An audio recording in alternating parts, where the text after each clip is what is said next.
या न्यूज बुलेटिनचे सहप्रायोजक आहेत गोकुळ. जिल्ह्यात कायदा आणि सुव्यवस्था अबाधित राखण्यासाठी प्रशासनाने महत्त्वाचा निर्णय घेतला आहे.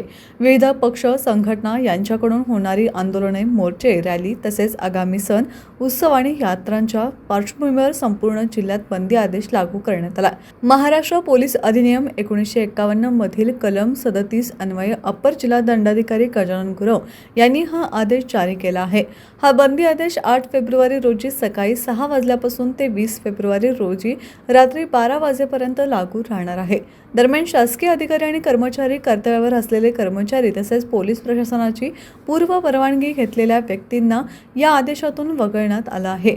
तसेच सर्व धर्मियांचे सण, उत्सव, जयंती, यात्रा शांततेत साजरा करण्यास, लग्न समारंभ, धार्मिक विधी आणि प्रेतयात्रांना या बंदी आदेशाची अंमलबजावणी लागू होणार नाही. प्रशासनाने नागरिकांनी नियमांचे पालन करून सहकार्य करावे असे आवाहन केले आहे.